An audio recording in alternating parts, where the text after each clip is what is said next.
এই ফুটবল খেলা আব্বা, এই মাসখানিকের ভিতরে, অল্প কয়দিনের ভিতরে খেলাটা শেষ হয়ে যাবে। খেলা শেষ হবে, বিশ্বকাপের সমাপ্তি হবে, এই খেলাও বন্ধ হয়ে যাবে। কিন্তু দোস্ত, যেই নারী পুরুষদের, যেই ছেলে মেয়েদের এই খেলাকে কেন্দ্র করে গুনাহগুলো হইল, বাম কাঁধে যেই গুনাহগুলো হলো, এগুলা মুছবে কেমনে?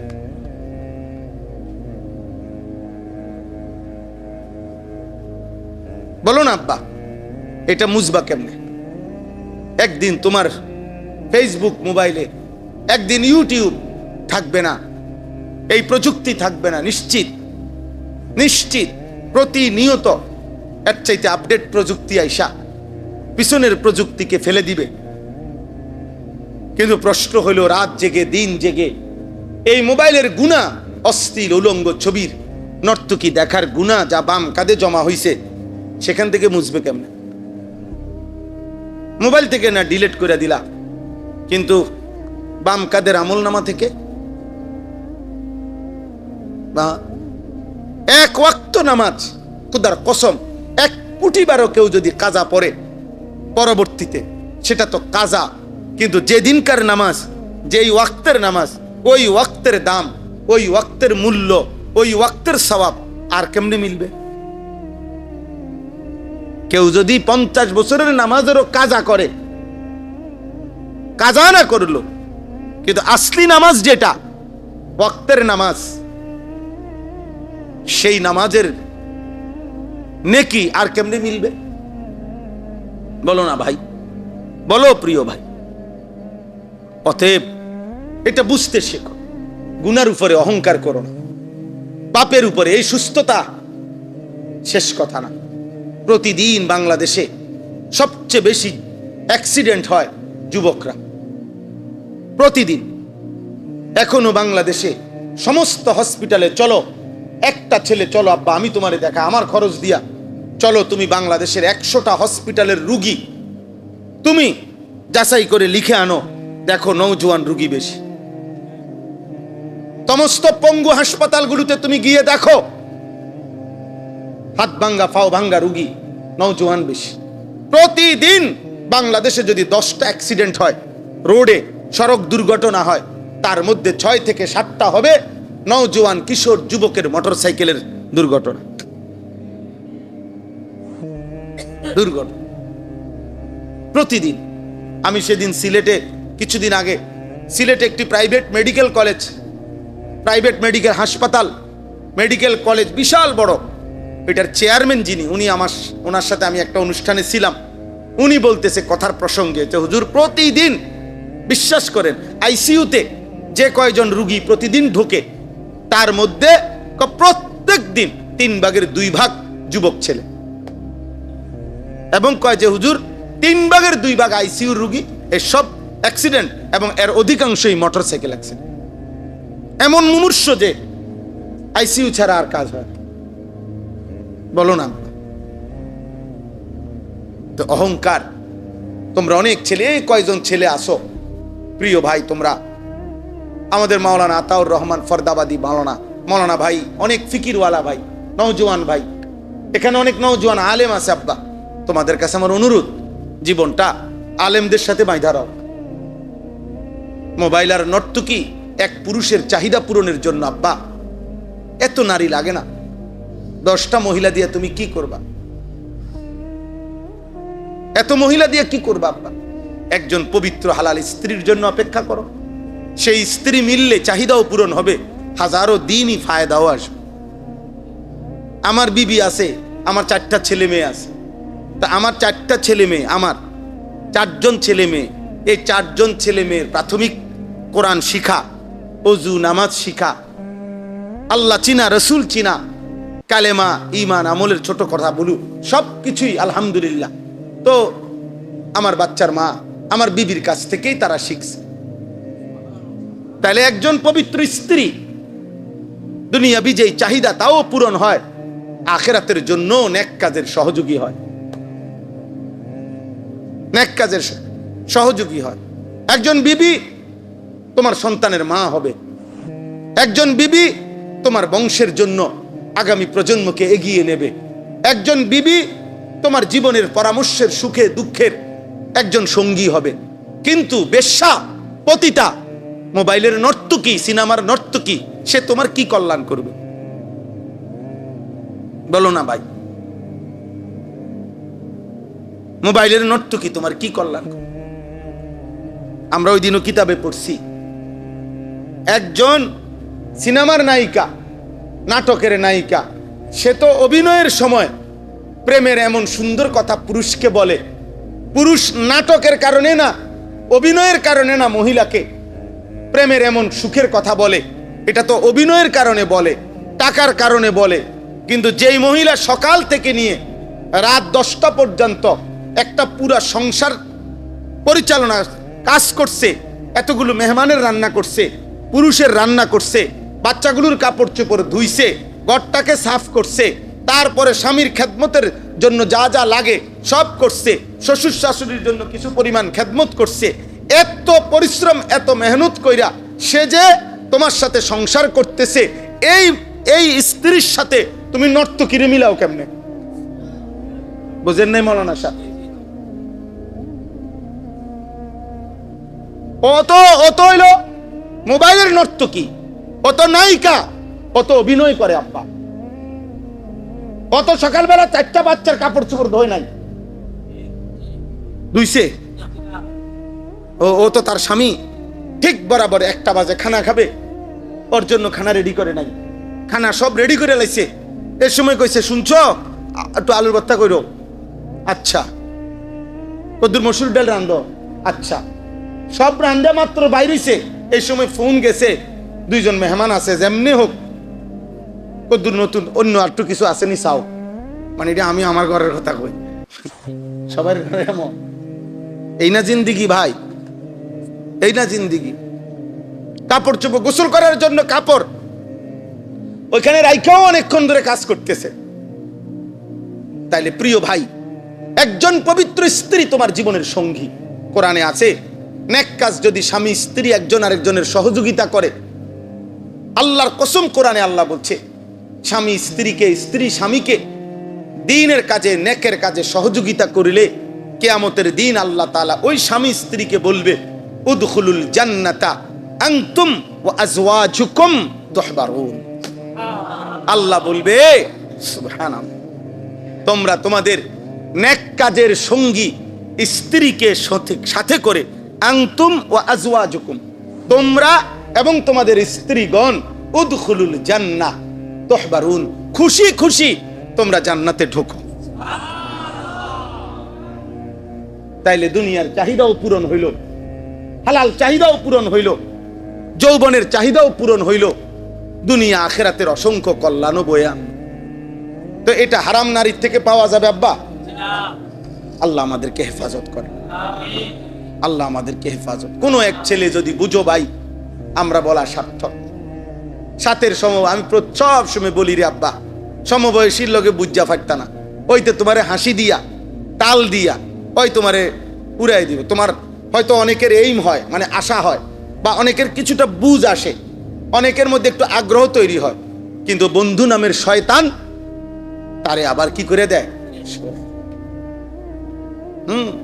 হাদিস আছে, আমার কাছে কিতাব আছে, এক লোক নবী সাল্লাল্লাহু আলাইহি সাল্লাম এর সময়ে আপনার নামাজের ওয়াক্ত চলে যাচ্ছে, ঘুড়ির পিছনে দৌড়াইতেছে, বুঝছেন নি, গুড্ডির পিছনে দৌড়াইতেছে। তো আল্লাহ নবী সাল্লাল্লাহু আলাইহি সাল্লাম উল্লেখ করে বলছেন, দেখো এক শয়তান আরেক শয়তানের পিছনে দৌড়াইতেছে। আরে আপনি আরো শুনেন, আরো লাগবে। একের সহজ একটা উদাহরণ বলি, হাদিসে আছে,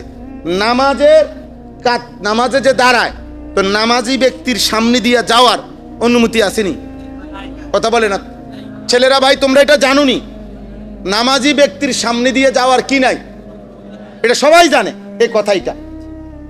একেবারে পরিষ্কার, আমার নিজ চোখে এই হাদিস পড়ছি, মিশকাতে এই হাদিস আছে।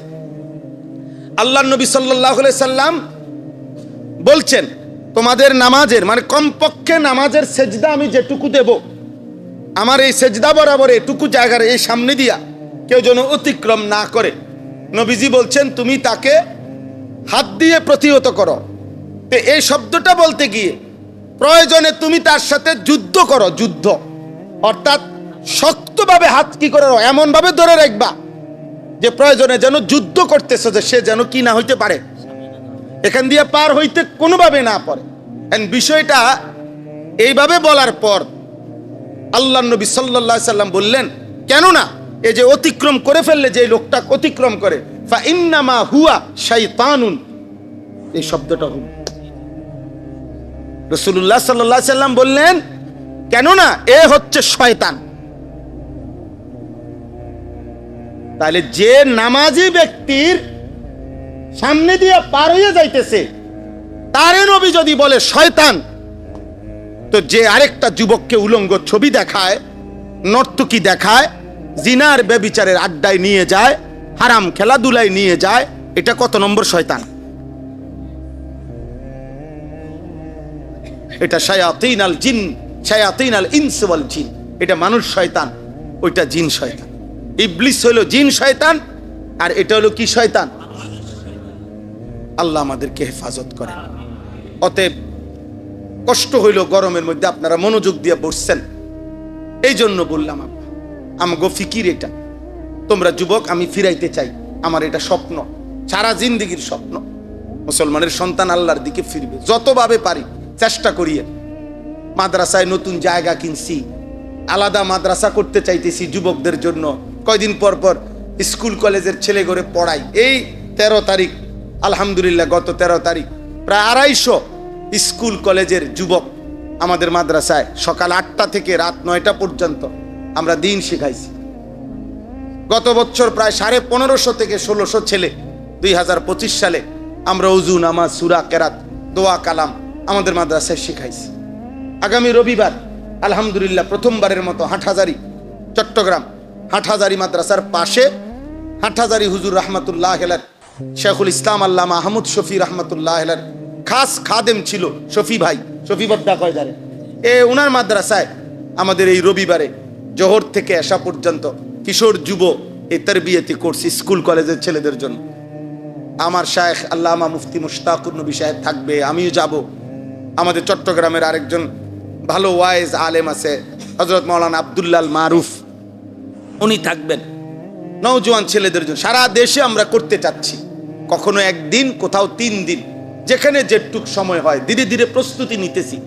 ছোট একটা বই সিলেবাস বানাইছি, জীবন যেন সাজে সুন্নার ধাঁচে, এই বইটার নাম ছোট্ট। ফজর ক্যাম্পেইনের কাজ করি, সারা বাংলাদেশে চেষ্টা করি মুসলমানের কিশোর যুবক ছেলে ব্যাপকভাবে ফজরের নামাজের মুসল্লি হবে। প্রিয় ভাই, মনে রাখো, ফজরের মুসল্লি বাড়লে মাহাদির সৈনিক বাড়বে, ফজরের মুসল্লি বাড়লে ইমানের বিজয় কাছাকাছি হবে। আমার কাছে আরবি কিতাব আছে, আল বদরু ফিল হাসসে আলা সালাতিল ফজর।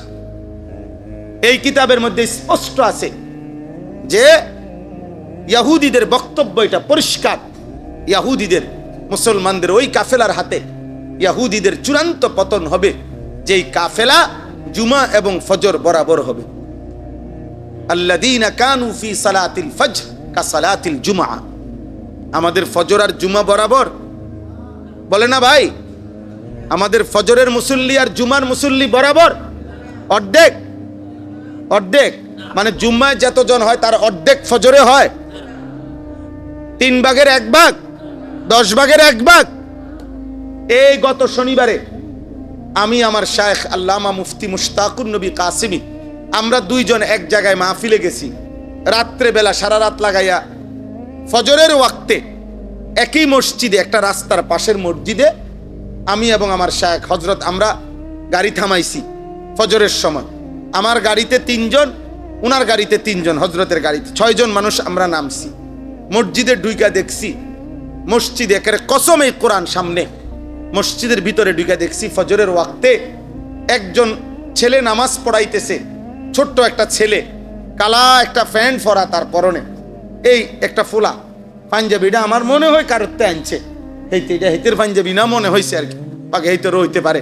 তো আর পিছনে একটা ছেলে, এই কসম আল্লাহ, শুধু এই 2টা মানুষ ছাড়া পুরা মসজিদ আর একটা লোক। নামাজের পরে জিগাইছি ছেলেটারে, পুরা হালাত শুনছি যে 3 গ্রাম না 3 মৌজার মসজিদ, এটা জামে মসজিদ। 1 মৌজা মানে হলো কয়েকটা গ্রাম মিল্লা, আগের দিনের মৌজা কইতো না। তো যেই মসজিদ যদি একেবারে 3 গ্রামেরও ধরেন না, 1 গ্রামের ধরেন না, আরে 20টা বাড়ির ধরেন না, 10 বাড়ির মুসল্লি ধরেন না মসজিদটা, তো 2 জন মসজিদে, বাচ্চা বাচ্চা ছেলে 2 জন, বুড়ারা কই, মাঝ বয়সীরা কই, বাকি মুসলমানরা কোথায়? তো যে জাতির ফজরের মুসল্লি হয় 2 জন, সে জাতির অধপতন ঠেকাবে কে? আমাদের আযাব আসবে না তো কার উপরে আযাব আসবে? বুঝেন নাই? এখনো যে আমরা টিকে আছি, এটাই তো শুকর। এজন্য মাদ্রাসা সংলগ্ন মসজিদগুলো তো আলহামদুলিল্লাহ, তালেবে ইলম কওমি মাদ্রাসায় আলহামদুলিল্লাহ ভরপুর নামাজ পড়ে, কিন্তু বাকি সারা দেশের চিত্র এমন না। বাকি চিত্র কি না এমন। অতএব যুবক ভাই, তোমাদের কাছে অনুরোধ ভাই, ফজরের নামাজ পড়ো, বলো ইনশাআল্লাহ। ফজরের মুসল্লি, ফজর ক্যাম্পেইন, এটা আমাদের একটা মেহনত, মানে ফজরের প্রচারণা। সারা দেশে আমরা ফজরের প্রচারণা করি। রাসূলুল্লাহ সাল্লাল্লাহু আলাইহি সাল্লাম বলেন, মান সাল্লা সালাতাস সুবহি ফি ফাহুয়া ফি জিম্মাতিল্লাহ, যে ফজরের নামাজ পড়লো সে নিজেকে আল্লাহর জিম্মায় তুলে দিল, আল্লাহর সুপুর্দে দিয়ে দিল নিজেকে। ওই কিতাবে লিখছে, ইয়া আইয়ুহাশ শাবাব ইন লাম তাস্তাতি আলা নজর, মানে তুমি যদি ভিন নারী দেখার থেকে নিজেকে হেফাজত করতে না পারো, তাহলে কি সুন্দর উনি লিখছে, ফজরের নামাজ জামাতে পড়ো আর আল্লাহকে বলো, আল্লাহ ফজরের সেজদা দিয়া আমি আমাকে তোমার হাতে তুলে দিলাম, তুমি আমার চোখের হেফাজত করো। এরপর উনি লিখছেন, হে হে ঈমানদার, যদি তোমার রিজিকের পেরেশানিতে থাকো, ফজরের নামাজ পড়ো, ফজরের সেজদা দিয়ে আল্লাহকে বলো, আল্লাহ আমাকে আপনার হাতে তুলে দিলাম, আপনি আমার রিজিকের ব্যবস্থা করে দেন। ফাহুয়া ফি জিম্মাতিল্লাহ, অর্থাৎ সব বিষয়ে দোয়া করো, সব বিষয় চাও আল্লাহর কাছে, আল্লাহ আপনার জিম্মায় আমি দিলাম আমারে, আপনি আমার সব প্রয়োজন পূরণ করে দেন। আল্লাহ আমাদেরকে তৌফিক দান করে। চেষ্টা করো বাপ, চেষ্টা করো। আহা, নবী সাল্লাল্লাহু আলাইহি সাল্লাম হাসরের ময়দানে জিজ্ঞেস করবে, উম্মত 365 দিনে কোনো দিন ফজরের ওয়াক্তে মুয়াজ্জিন তোমারে 1 বছরে একদিনও উঠাইতে পারলো না, বেঈমান রেফারি তোমারে 4টা বাজে ঘুমের থেকে উঠাইয়া দিতে পারলো ফুটবল খেলার জন্য। হায় উম্মত, আজ কার কাছে আসছো সুপারিশের জন্য? হাসরের ময়দানে নবী বলবে, মনে রাখো, নবী জিজ্ঞেস করবে সুপারিশের জন্য। চারিপাশের মসজিদের মুয়াজ্জিন গত 365 দিনে কোনোদিন তোমারে ফজরের জন্য আসসালাতু খায়রুম মিনান নাওম বলে উঠাইতে পারলো না, আর ওই মুশরিক বেঈমান রেফারি তোমারে ঘুমাইতে দিল না, তোমারে কেমনে উঠাই দিল? আজ সুপারিশ কেন আসছো আমার কাছে চাইতে? সেদিন কোনো জবাব দেওয়া যাবে? আল্লাহ আমাদেরকে হেফাজত করেন। আল্লাহ তাআলা বলেন, এই শেষ তর্জমা বলি, আল্লাহ তাআলা বলেন নাফরমান পাপীর দ্বিতীয় চরিত্র, ওয়ালা ইন আযাকনাল ইনসানা মিন্না রাহমাতান সুম্মা নাযা'না মিনহু, লম্বা সময় যখন আমি বেঈমান নাফরমান পাপীকে আমার দয়ায় ভালো রাখি, অতঃপর যদি আমি কিছু সময়ের জন্য তার সুখ আনন্দ, তার উপরে আমার নিয়ামত সরাইয়া ফেলি, মুসিবত দেই, কোনো বিপদে মুসিবতে ফেলি, তো আল্লাহ বলেন ইন্নাহু লায়াউসুন কাফুর, সাথে সাথে সে তৎক্ষণাৎ বিপদের প্রথম মুহূর্তেই হতাশ হয়ে যায়, আমি আল্লাহর নাফরমানি শুরু করি।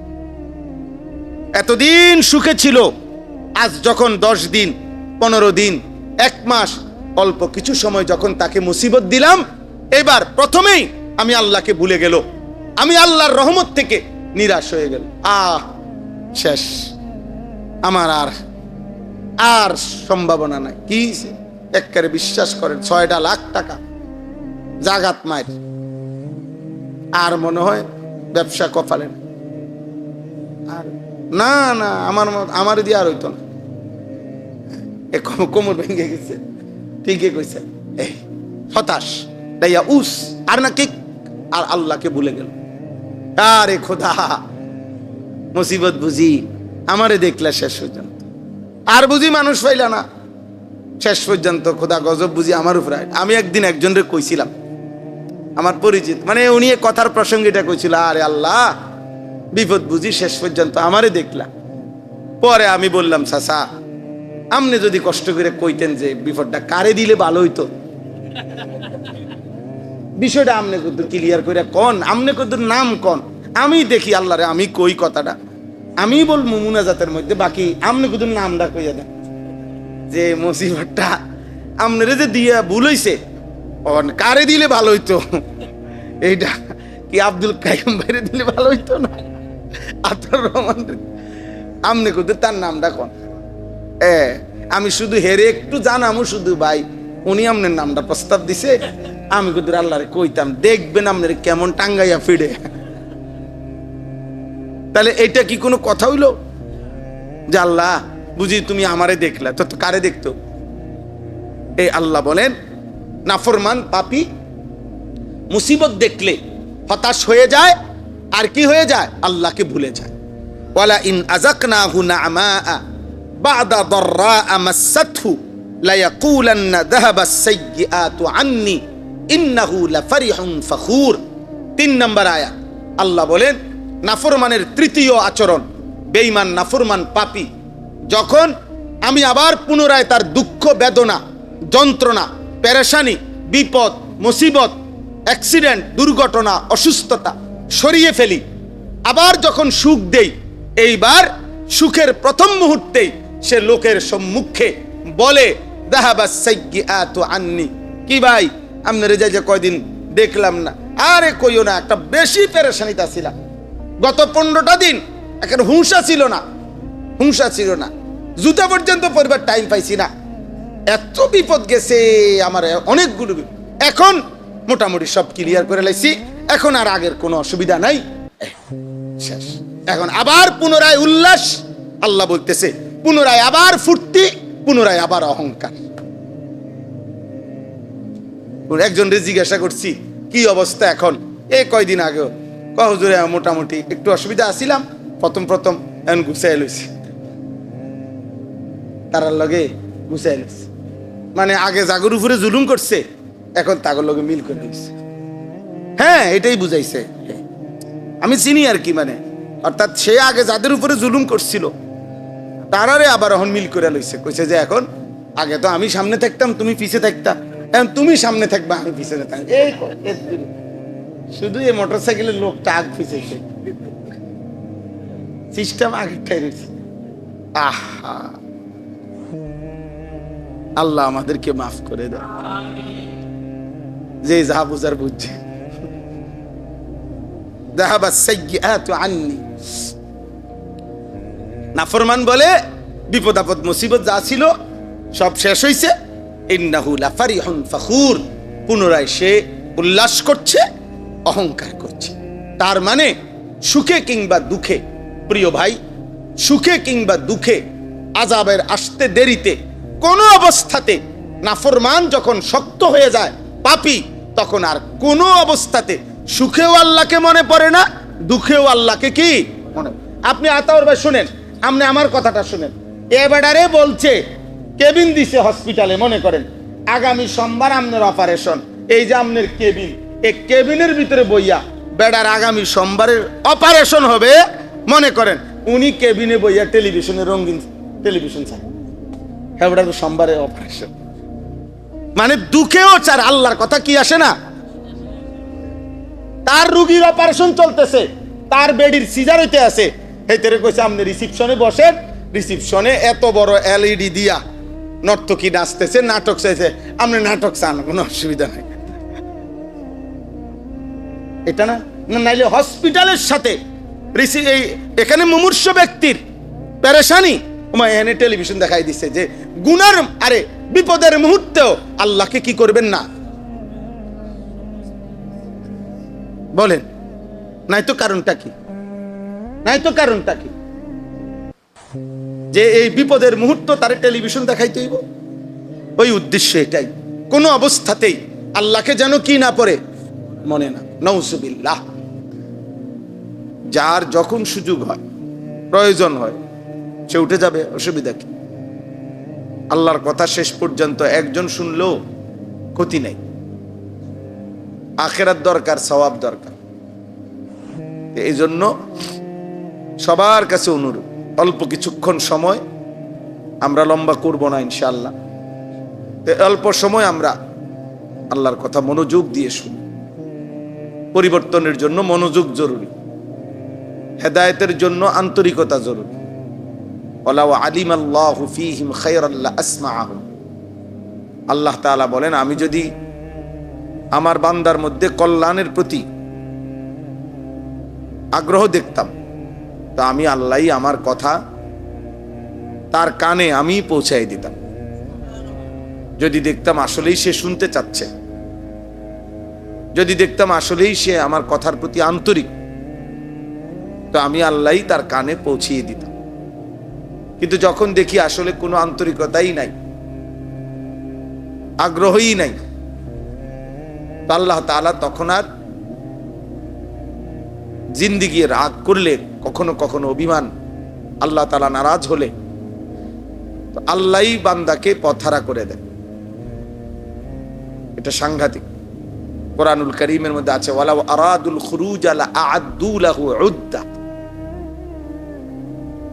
আল্লাহ তাআলা বলেন, মুনাফিক যারা, এরা আসলে বাস্তবিকই যদি আমি আল্লাহর পথে বের হইতো জিহাদের জন্য, বাস্তবিকে যদি এদের ইচ্ছা থাকতো আল্লাহর পথে চলবে, তাহলে আ'আদ্দু লাহু উদ্দা, তাহলে কিছু না কিছু প্রস্তুতি নিত আল্লাহর পথে চলার। মনে করেন সে বলতেছে সে ফজরের নামাজ পড়বে, এই কথাটা যদি আসলে তার দিলের কথা হইতো, তাইলে সে কিছু না কিছু উঠবার জন্য প্রস্তুতি নিত। কমপক্ষে মোবাইলে অ্যালার্ম দিত, একটা অ্যালার্মওয়ালা ঘড়ি কিনতে পারত, পরিচিত একজন বন্ধুর সাথে সম্পর্ক করে বলতে পারতো যে ভাই তুমি তো উঠো, আমারে তুমি উঠাইও। মাকে বলতো, মা আপনি আমার অবশ্যই উঠাবেন। এ কোনো না কোনো প্রস্তুতি তার মধ্যে থাকতো। আল্লাহ তাআলা বলেন, মুনাফিক আসলে তার কোনো ইবাদতের আগ্রহই নাই, যার কারণে কোনো বাহ্যিক প্রস্তুতি নাই। তো আল্লাহ তাআলা বলেন, ওয়ালাকিন কারিহাল্লাহুম বিআসাহুম ফাসাব্বাতাহুম। একটা পর্যায়ে আল্লাহ রাগ করে, আল্লাহ নিজেই বলতেছেন, মুনাফিক যখন এই ধোঁকাবাজি করে, চালাকি করে, তো ঠিক আছে, আল্লাহ বলেন আমি আল্লাহই তখন তার আমার পথে উঠে আসা, এটা আমি আল্লাহই তখন পছন্দ করি না, অপছন্দ করতে থাকি। আমি আল্লাহই তখন বলি, ঠিক আছে তুমি আমার পথে চলতে হবে না, আমার বন্দেগী করতে হবে না, যাও বাদ দাও। ফাসাব্বাতাহুম, ফলে আল্লাহ তাআলাই তাকে বসিয়ে দেয়, অলস করে দেয়, ফিরিয়ে রাখে। ওয়াকিলা কুদু মাআল কাঈদিন। আর আল্লাহর পক্ষ থেকে বলা হয়, হে নাফরমান, যেই নাফরমানগুলো আমি আল্লাহর বন্দিগির থেকে বিমুখ হয়ে বসে আছে গুনার মধ্যে, তুইও তাদের মধ্যে পড়ে থাক। যা বেটা, লাগবে না বেটা, ভাত খাইতে লইছো ভাত খাও, যাও, অসুবিধা নেই। ভাতে তো কয়টা, অল্প কিছুক্ষণ দুনিয়া ভোগ করবা, 20-50 বছর, ঠিক আছে বান্দা যাও, লাগবে না আমার ইবাদত করতে, তোমার মতো এরকম অসভ্য মানুষের বন্দিগি আমার লাগবে না। এটা যদি আল্লাহ বলে ফেলে কারো ব্যাপার, ইচ্ছে করে ফেলে, এবার তারে ফিরাইবে কে? সে ফিরে আসবে কেমনে? এই জন্য আল্লাহ তাআলা নিজে বলছে, ওয়ালাকিন কারিহাল্লাহ, আল্লাহ অপছন্দ করছেন, ইমবিআসাহুম, আল্লাহর দিকে ফিরা, উঠে আসা, সেটা আল্লাহই চাচ্ছেন, আল্লাহই চাচ্ছেন। আল্লাহু ইয়াজতাবি ইলাইহি মান ইয়াশা ওয়া ইয়াহদি ইলাইহি মান ইউনিব। আল্লাহ তাআলা বলেন, আল্লাহ যাকে চান টেনে নিজের দিকে নিয়ে আসেন, জজব, টেনে নিয়ে আসে ডাইরেক্ট। ওমর রাদিয়াল্লাহু তাআলা আনহু যাচ্ছে উল্টো কাজে, আল্লাহ তাআলা টেনে হেদায়েতের দিকে নিয়ে আসছে। ওয়া ইয়াহদি ইলাইহি মান ইউনিব, এবং যে আল্লাহর দিকে ঝুঁকে, ইউনিব ইনাবাত, আল্লাহর দিকে ঝুঁকে যাওয়া। আল্লাহ বলেন যে আল্লাহর দিকে ঝুঁকে আল্লাহ তাকে এগিয়ে হেদায়েত দিয়ে থাকে। হ্যাঁ, ইন আতাইতানি ইয়ামশি আতাইতুকা হারওয়ালা, তুমি বান্দা আমার দিকে আসবে হাঁটতে হাঁটতে, আমি আল্লাহ তাআলা তোমার দিকে রহমত মাগফিরাত নিয়ে আসবো দৌড়তে দৌড়তে। তাহলে আগ্রহ থাকতে হয়, আন্তরিকতা থাকতে হয়, মানসিকতা থাকতে হয়। যদি মানসিকতাই না থাকে তো পরিবর্তন আসবে করতে। যে কলস উল্টানো, যেই জগ উল্টানো, ওই যেন ওই বেয়াদব দেখেন, এই বেটা, এই মোবাইলওয়ালা ছেলে, এই বাইরে বেটা এখান থেকে বেটা। মৌলানা সাহেব বললো না, আবার মাথা নোয়াও কেন, বাইরে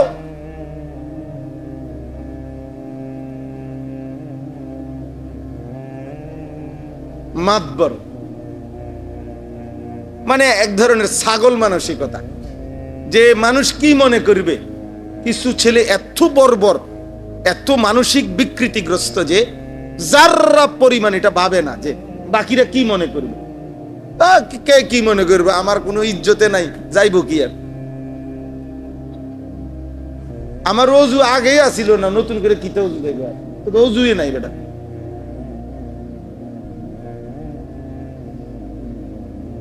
হায়া থাকা দরকার আব্বা, বুঝ থাকা দরকার। তুমি মসজিদে বসছো, তুমি আল্লাহর কথা শুনতে বসছো, এটা ফাজলামি করতে বসো নাই। চুরি করে, চালাকি করে, মোবাইল দিয়ে ছবি তোলার কি দরকার? নিষেধ করলেন না মৌলানা সাহেব, নিষেধ করছেন? আমি নিষেধ করতাম সেটা, উনি বলাতে আর আমি বললাম না। আমি এটা পছন্দ করি না, পছন্দ করি না আমির জন্য না, এটা কোনো বুজুর্গি না যে আমি এটা পছন্দ করি না, এমন কিছু না। মূল বিষয় তো হলো এতে মনোযোগ হয় না, অন্তরে কোনো কথা পৌঁছে না। সারা জীবন দেখবেন গাফেল মানুষ এমনই থাকে, আর পরিবর্তন নসিব হয় না। তো এটাই বলতেছিলাম, যে এই কথাটাই বলতেছিলাম, একটা জগ যদি উল্টায় রাখে, বালতি যদি উল্টায় রাখে, কলস যদি উল্টায় রাখে, এক সাগর, বঙ্গোপসাগরের সব পানিও যদি ওইটার মধ্যে ঢালে, উল্টানো কলসি তো আর পুরবে না, উল্টানো জগ তো আর ভরবে না। যদি এক সাগর পানিও দেয়, কারণ তার তো কলস উল্টানো। আল্লাহ নবী সাল্লাল্লাহু আলাইহি ওয়াসাল্লাম বলেন, কিছু নাফরমান আছে পাপ করতে করতে, গুনাহ করতে করতে তাদের অন্তর হয়ে পড়ে কাল কুজে মিরবাদান, উল্টানো কলসের মতো, পাত্রের মতো, উল্টানো জগের মতো। এবং শুধু উল্টানো জগ না, বরং উল্টো পিঠে আলকাত্রা মাখানো, মুজাখিয়ান, আলকাত্রা মাখানো, এমন ফিসলা বানায় রাখছে উল্টা পিঠেও, যে পানি যে কদ্দুর ঘামাইব, এ ঘামায়ও না, মানে এটার মধ্যে কদ্দুর এমনি পানিও লাগে না, একদম কচু পাতার মতো ধরেন, মাশাআল্লাহ, পানিটা জমেই না।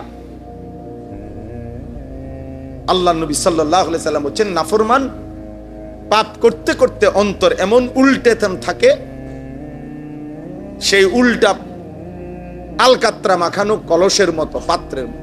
লা ইয়ারিফু মারুফান ওয়ালা ইউনকিরু মুনকার। ফলে এক পর্যায়ে তার অবস্থা এমন হয়, সে আর কোনো নেক কাজকে নেক কাজ বোঝে না, কোনো গুনাহকে গুনাহ মনে করে। হ্যাঁ, স্বাভাবিক, হাসতেছে, মিথ্যা বলতেছে, হাসতেছে, গালি দিতেছে, ভাত খাইতেছে, মিথ্যা বলতেছে, সিগারেট খাইতেছে, হ্যাঁ, টেলিভিশনে নর্তকীর নাচ দেখতেছে, এদের কথার উত্তর দিতেছে, আবার মালও বেচতে আছে, নর্তকীর নাচও চলতেছে, সবই স্বাভাবিক। কোনোটাই তার কাছে কি মনে হয় না, অস্বাভাবিক মনে হয়।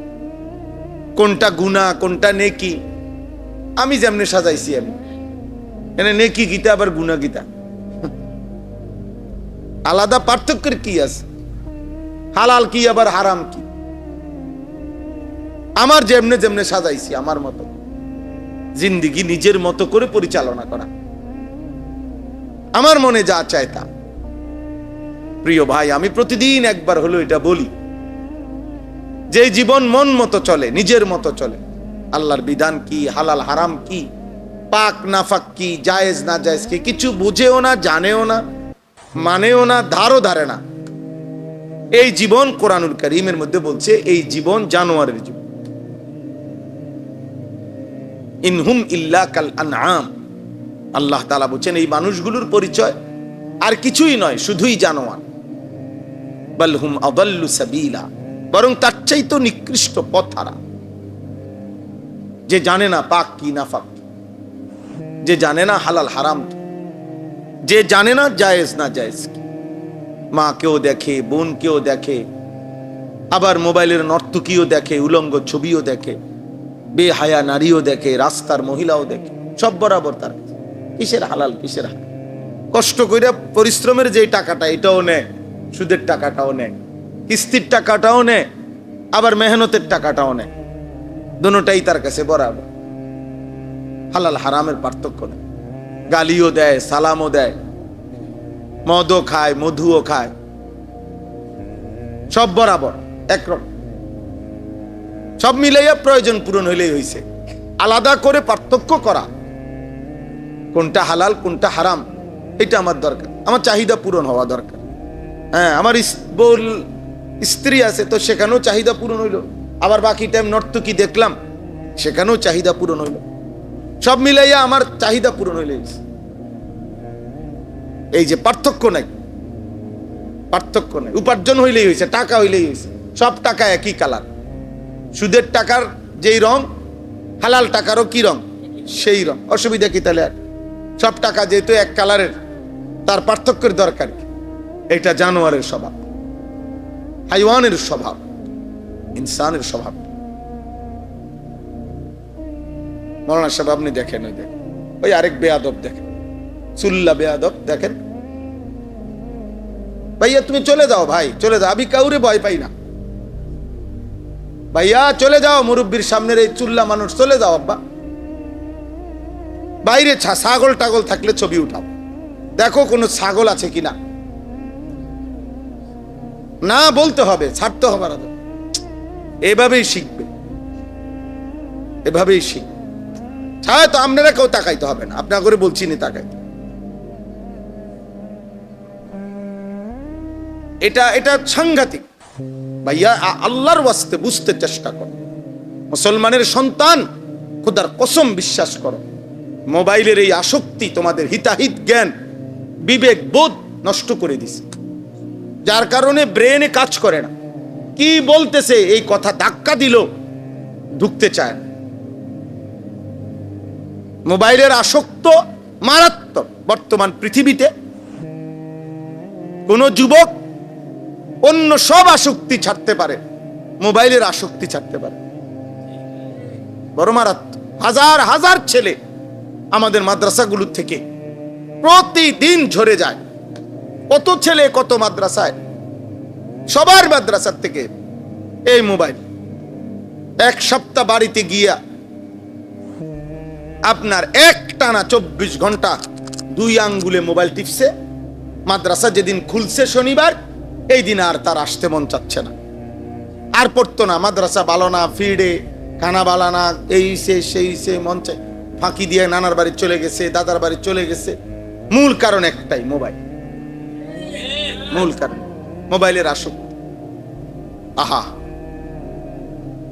কত মায়ের স্বপ্ন, কত বাবার স্বপ্ন বৃথা হয়ে গেছে। কত স্বামী স্ত্রী হারায় ফেলছে, কত স্ত্রী স্বামী হারায় ফেলছে মোবাইল। কত নারী পরকীয়ায় আসক্ত, কত স্বামী পরকীয়ায় আসক্ত, পরকীয়ায় আসক্ত। মোবাইলের নর্তকীর চোখ কাছে কোনো ভুল দেখে না, নিজের স্ত্রীর কোনো গুণে দেখে না, বুঝেন না? হারামের মধ্যে মজা পায় আছে, হালালের মধ্যে কোনো গুণে নাই। এর কাছে দৃষ্টিতে, এর বউর কাছে কিছুই নাই, সব আছে নর্তকীর কাছে। নাউজুবিল্লাহ। চলো ভাই, ভাবতে শিখো। দেখো তুমি 24 ঘন্টা এমন সুন্দর জীবন, যৌবন, এমন সুস্থতা, এমন সময় এভাবে অনাদরে অবহেলায় চলে যাওয়া, শেষ করে দেওয়া ঠিক না, ঠিক না। আমরা কিতাবের মধ্যে পড়ছি কিমাতুজ জামান ইনদাল উলামা, পৃথিবী বিখ্যাত কিতাব, শেখ আব্দুল ফাত্তাহ আবু গুদ্দা রাহমাতুল্লাহ আলাইহি লিখছেন এই কিতাব। যুগে যুগে ওলামা মনীষীদের কাছে সময়ের মূল্য কি ছিল, কদর, সময়ের মূল্য বুঝতেন যারা, এই নামে বাংলা অনুবাদও আছে। ওই কিতাবের একেবারে প্রথম আলোচনা শুরুতেই আছে যে আল্লাহ তাআলা মানুষকে মৌলিক নিয়ামত যা দিয়েছে, উসুলি নিয়ামত, মৌলিক নিয়ামত, ফুরুই না, শাখাগত নিয়ামত না, মোটা দাগের মৌলিক যে কয়টা নিয়ামত, যেমন ঈমান একটা মৌলিক নিয়ামত, আল্লাহ তাকে দান করেছে। ঠিক তারপরে একটা মানুষকে আল্লাহ তাআলা মৌলিক যে নিয়ামতটা দান করছেন সেটা হচ্ছে এই সময়, হায়াত, জীবন, আমার বয়স, আমার হায়াত, এটাই তো সময়। আমার হায়াত, যাকে আল্লাহ যেটুকু হায়াত দিছেন মানে তো এতটুকু সময় দিছেন, সময় দিছেন। আমার হায়াত মানে কি? আমার সময়। আমার জীবন মানে কি? আমার সময়। আমার ৪৫ বছর বয়স মানে কি? এই পরিমাণ ঘন্টা, মিনিট, সেকেন্ডের সমষ্টি, এরই তো নাম ৪৫ বছর। এটাই তো ৪৫ বছর। ৪৫ বছর এবার আপনি যদি বাইর করতে পারেন তাহলে আপনি এবার ১২ মাস বছরে, তাহলে ১২ মাস বাইর করতে পারবেন। এবার আপনি ২৪ ঘন্টায় দিন, দিন বাইর করতে পারবেন। আপনি ৬০ মিনিটে ঘন্টা, ঘন্টা বাইর করতে পারবেন। ৬০ সেকেন্ডে মিনিট, আপনি মিনিট বাইর করতে পারবেন। তাহলে আপনার হায়াতের ৪৫ বছর যেমন বাইর করতে পারছেন, হায়াতের কত মোট সেকেন্ড এটাও তো আপনি বাইর করতে পারবেন। সময় আর কি, আমাদের হায়াত মানে আমাদের কি? সময়। এটা আমাদের জীবনের বড় পুঁজি ভাই। বাবাদেরকে বলি, ভাইদেরকে বলি, আমাকেও বলি, উঠতি নওজোয়ান আলেম যারা আছেন আপনাদেরকে বলি, সময়কে ধারণ করলে মানুষ দামি হয়, সময়কে ধারণ করে মানুষ স্মরণীয় হয়, সময়কে ধারণ করে মানুষ বরণীয় হয়। আমি এখন বলতে পারি যে আজ আমার ২২ বছর, আলহামদুলিল্লাহ, আমার ওয়াজের জিন্দেগি ২২ বছর। আজ থেকে ২২ বছর আগে ধরে আপনি আমার চিনবেন, তাহলে আমি তো ২২ বছর আগে ওয়াজ করি। ওখানে না অনেকে চিনে, এখনো না অনেকে চিনে, এখনো না অসংখ্য মানুষ চিনে। কিন্তু তখন আমি যে বিগত ১৫ বছর আগে ওয়াজ করছি, আমি যে ২০ বছর আগে বয়ান করছি, ৪ ঘন্টা ঘড়ির ঘন্টা এক টানা বলে গেছি আলহামদুলিল্লাহ, দিনের পর দিন। তাইলে সময়কে ধারণ করতে হয়। হায়াতের এই সময় আল্লাহ তাআলার দয়ায়, উদ্দেশ্যের পানে অনেক লম্বা সময় ব্যয় করতে হয়। মাঝখানের জীবনে সুখ আসবে, দুঃখ আসবে, প্রত্যাশা পূরণ হবে, প্রত্যাশা পূরণ হবে না, কখনো মূল্যায়ন হবে, কখনো অবমূল্যায়ন হবে না, মূল্যায়ন হবে না, খালাস। সব কিছু সামনে নিয়ে আমার উদ্দেশ্যে আমি মজবুত থাকতে হবে। আমি আল্লাহকে চাই, আমি আখিরাতকে চাই, আমি মানুষের পরিবর্তন চাই, আমি মানুষকে ফেরাইতে চাই, আমি আল্লাহর বান্দার জীবনের সৌন্দর্য চাই। আমি চাই মুসলমানের ছেলেরা ফিরবে, মুসলমানের জওয়ানরা ফিরবে, মুসলমান আল্লাহর দিকে ফিরবে। আমার যদি এটা সিদ্ধান্ত হয়, তো এই সিদ্ধান্তের উপরে আমাকে মজবুত থাকতে হবে। লক্ষ্য পানে, উদ্দেশ্য মহৎ হইলে, পদ্ধতি সঠিক হইলে, আল্লাহর জন্য হইলে গন্তব্যে পৌঁছবেই, গন্তব্যে পৌঁছবে ইনশাআল্লাহ। সফলতা আসবেই, সফলতা আসবেই। আমাদের উঠতি বয়সের আলেম মাশাআল্লাহ অনেক আছেন, আমনগরে কইলাম, আমনগরে দেখলে মায়া লাগে, ভাল লাগে যে, কিন্তু বাকি আফসোস লাগে যে মানে 1 বছরও মেহনত করতে রাজি না, 2 বছর না হইতো না, হুদা এই লাইনে হইতো না, লাইন অন্যটা টোয়া কালো জিরা বেশ হইতো না, এমনি হুদা ইতা ওয়াজ দিয়ে বাদ মিলত না। চাইছি মনে 50টা ওয়াজ করে চাইছি, লারা খায় না হুদা।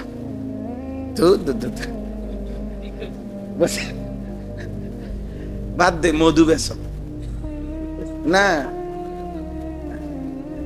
আমি খারাপ হইতেছি না, নাউজুবিল্লাহ।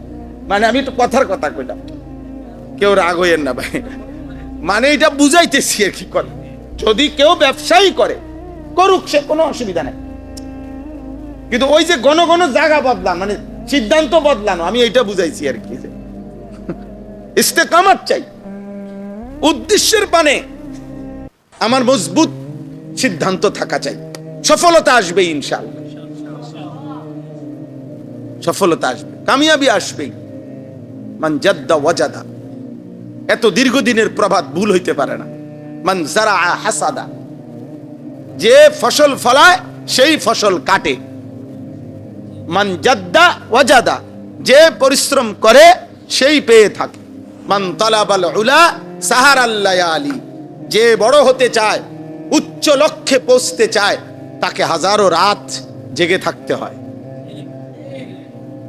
জেগে থাকতে হয়, অসংখ্য রাত জাগতে হয়, বহু রাত কোরবানি দিতে হয়, বহু সুখ কোরবানি দিতে হয়, বহু আনন্দ কোরবানি দিতে হয়। একদিন সে মঞ্জিলে মকসুদে পৌঁছে যায়। আল্লাহ আমাদেরকে তৌফিক দান করে। এজন্য মেহনত চাই, যথাযথ পন্থায় মেহনত, আল্লাহর সন্তুষ্টির জন্য, দ্বীনের জন্য। জায়গা ঘন ঘন বদলান, ঘন ঘন। বয়স মনে 40 হয়েছে না, দল পাল্টাই লাইছে 3-4টা, মাশাআল্লাহ। কদিন পর পর ডিগবাজি দেয়। হ্যাঁ, দেখবেন একদিন ঘুম থেকে জায়গা দেখবেন ডিগবাজি দিতে দিতে আর কোন দল আর নাই, শেষে কবে আমি দল। নাউজুবিল্লাহ। হ্যাঁ, আমাদের এই ছোট জীবনও আমরা কম বেশি অনেক দেখছি, অনেক দেখছি না। আসলাফ ও আকাবিরের মহান পথে, এটা আপনাদেরকে বললাম না, আমি আমার বলা আমাদেরকে বললাম। 160 বছর দারুল উলুম দেওবন্দের বয়স, 160 বছর। 1866 সনে প্রতিষ্ঠিত হয়েছে দারুল উলুম দেওবন্দ, আমাদের কওমি মাদ্রাসা। আজকে 2026, বরাবর 160 বছর। এই 160 বছরে বহু চড়াই উতরাই, বহু মূল্যায়ন, বহু ষড়যন্ত্র, সব কিছুর মুখোমুখি হয়েও আসলাফ ও আকাবিরের এই মেহনত স্বমহিমায় গোটা পৃথিবীতে এখনো জেগে আছে। আলহামদুলিল্লাহ। আল বারাকাতু মা আকাবিরিকুম, আল খায়রু মা আকাবিরিকুম, ইনদা যিকরিস সালিহিন তানজিলুর রাহমা। পূর্বসূরি মহান বুজুর্গদের নাম নিলে, সুফিয়ান ইবনে উয়াইনা রাহমাতুল্লাহ আলাইহি বলছেন, সালিহিনের নাম নিলে তানজিলুর রাহমা, সেখানে আল্লাহর রহমত নাজিল হয়। ইদানিং এই ফটকা মটকা 2-1 হ্যাঁ, এদের কথায় আকাবির কি, পূর্বসূরি কি, হ্যাঁ, বুজুর্গ কি, না কিচ্ছু না। তুমিই সব, তুমিই সব বাবা, তুমি মেন, তোমার থেকে শুরু। আশা করা যায় তোমার থেকে শেষ হয়ে যাবে, তোমার থেকে শুরু, তোমার থেকে শেষ হয়ে যাবে। নাউজুবিল্লাহ। আমি অনেক দিন বলছি, আলহামদুলিল্লাহ, আমার এক আল্লাহ যদি তৌফিক দেয়, আমি বারবার বলছি, আমার জীবনের একটা আশা যে আমার আসলাফ মহান বুজুর্গানে দ্বীনের পিছনে থেকে দ্বীনের কাজ করতে চাই। ভিন্ন নামে, ভিন্ন কোনো কিছু দিয়া পরিচিত হতে চাই না। ভিন্ন কোনো কিছু নাই, ভিন্ন কোনো নাম নাই, ভিন্ন কোনো তরিকা নাই। তরিকা আমাদের আসলাফের 1450 বছরের চলমান ধারায় আল্লাহর পথে মানুষকে ডাকা, আল্লাহর পথে ডাকা। এখানে আশ্চর্য হবেন, আমি আপনার ঘরে শুনাই একটা জিনিস, দেখাই, আপনারাও বাকিরাও বুঝবেন, সবাই বুঝবেন। এখানে আছে সূরা আরাফের মধ্যে 5 জন নবীর ঘটনা আছে। নূহ আলাইহিস সালাম, হুদ আলাইহিস সালাম, সালেহ আলাইহিস সালাম, লূত আলাইহিস সালাম, শুআয়ব আলাইহিস সালাম। এই 5 জন নবী আল্লাহর পক্ষ থেকে, 5 জন নবী এই সূরা হুদের মধ্যে আছে। আমি যে সূরার আয়াত পড়ছি,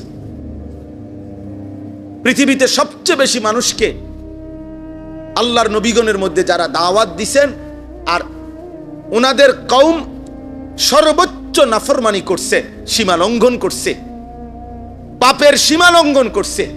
ফলে আল্লাহ তাআলা এই 5 জন নবীর কওমকে চিরতরে ধ্বংস করে দিছে, পুরা জাতি একসাথে শেষ করে দিছে আল্লাহ এই 5 জন নবীর, নূহ আলাইহিস সালাম, হুদ আলাইহিস সালাম, সালেহ আলাইহিস সালাম, লূত আলাইহিস সালাম, শুআইব আলাইহিস সালাম।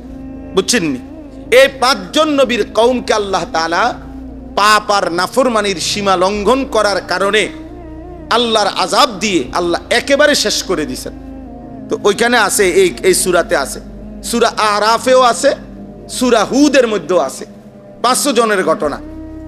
সেখানে আছে প্রত্যেক নবী, 5 জন নবী যখন আল্লাহর আযাব আসতেছিল তখন চোখের পানি ফেলে বলতেছিলেন, হিয়া কওমি উবাল্লিগুকুম রিসালাতি রাব্বি, হায় আমার জাতি, আমি তো তোমাদের কাছে দিবানিশি আল্লাহর কথা পৌঁছাইছিলাম, আমি পৌঁছাইছিলাম আমার জাতি। তোমাদের কি মনে পড়ে? আমি রাত নাই দিন নাই তোমাদের কাছে আল্লাহর কথা পৌঁছাইছি। এই যে দেখেন,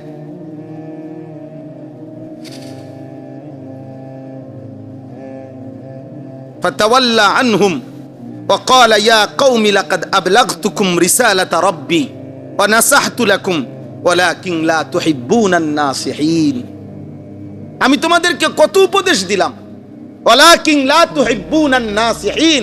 যুবক শোনো, এইখানে আল্লাহ বলছে আল্লাহর আযাব যখন আসে তো নবীগণ বলছে, হায় জাতি, তোমরা আসলে নসিহতকারীর, উপদেশদাতার উপদেশে পাত্তা দাও না, পছন্দ করো না, তোমরা মূলত উপদেশকে ভালোবাসো না, তোমরা মূলত কেউ টেনে ধরাকে পছন্দ করো না, তোমরা কেউ গুনাহ থেকে ফিরাক এটা তোমরা চাও না, তোমাদেরকে নেক কাজে উৎসাহিত করুক তোমরা এটা চাও না। লক্ষ লক্ষ যুবক চায় তার সাথে এমন সঙ্গী খুঁজে সে যে তাকে গুনার কাজে উৎসাহিত করবে, পাপের কাজে আরো তাল দিবে। হ্যাঁ দোস্ত, মজা মার, নারী নাই তোর কাছে, আমার কাছে আছে, মদের আড্ডা দরকার, আয় আমার সাথে, জুয়ার আড্ডা চিনবি, আমার সাথে আয়, নর্তকী বেশ্যার আড্ডা চিনবি, আমি তোরে দেখাইতেছি, আমার তোর মোবাইলে এমবি নাই, আমার মোবাইলে আছে, দেখ দোস্ত, দোস্তের জন্য যদি উলঙ্গ ছবি না দেখাইতে পারি দুস্থ হইলাম কি এর? হ্যাঁ, আমার মোটরসাইকেল তোরে যদি না দিতে পারি বন্ধু হইলাম কিসের? চল নষ্ট হ, গুনাহ কর। আল্লাহ বলেন এই নবীগণ বলতেন, ওয়ালাকিন লা তুহিব্বুনান নাসিহিন, হে আমার কওম, আহারে তোমরা তো নসিহতই পছন্দ করো না, উপদেশই পছন্দ করো না, নয়তো বলো না আমি কি পরিমাণ তোমাদেরকে বলেছি, বিনিময়ে আজ কোনো পাত্তা দিলা না আমার কথায়, আজ আযাবের মুখোমুখি হইলা, আজ ধ্বংস হয়ে গেল, ধ্বংস হয়ে গেল। ফাআখাযাতহুমুর রাজফাতু ফাআসবাহু ফি দারিহিম জাসিমিন। এক ভূমিকম্প আসলো, এক কম্পনে আল্লাহ তাআলা বলেন ওই মানুষগুলো বসা ছিল, যে যেভাবে ছিল উল্টা হইয়া পইরা উপর হয়ে পড়ে সব শেষ হয়ে গেল, সব শেষ হয়ে গেল। প্রিয় বাবা, প্রথম দিন যেদিন নবী সাল্লাল্লাহু আলাইহি সাল্লামকে আল্লাহ তাআলা প্রথম যেদিন মানুষকে আল্লাহর দিকে ডাকতে বলছে, যেই কোরআনের যেই আয়াতের মাধ্যমে, সেদিন প্রথম কি বলছে আল্লাহ তাআলা? সেদিন প্রথমেই বলছে, ইয়া আইয়ুহাল মুদ্দাসসির কুম ফাআনদির। এটাই প্রথম, অর্থাৎ ইকরা বিসমি রাব্বিকাল্লাযী খালাক, এটা তো প্রথম আয়াত কোরআনের। কিন্তু মানুষকে আল্লাহর দিকে ডাকার জন্য প্রথম আদেশ করছেন দ্বিতীয় আয়াত, মানে দ্বিতীয়বার যেটা নাজিল হয়েছে সূরা মুদ্দাসসির, কুম ইয়া আইয়ুহাল মুদ্দাসসির, হে চাদর পরা বন্ধু আমার, কম্বল পরা নবী আমার, শুয়ে থাকলে হবে না বন্ধু।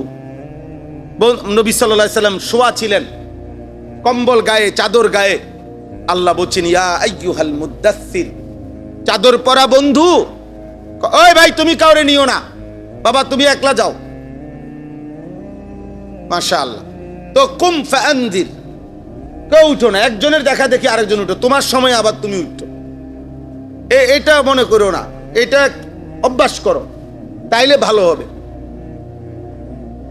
আল্লাহর দিক থেকে সরে যাবে না, জান যায় যাক, কষ্ট হোক, গরমই তো লাগতেছে, আর কি, আর চাইতে বেশি কিছু না, এটুকু গরমে মরবে না, আল্লাহ তৌফিক দান করেন।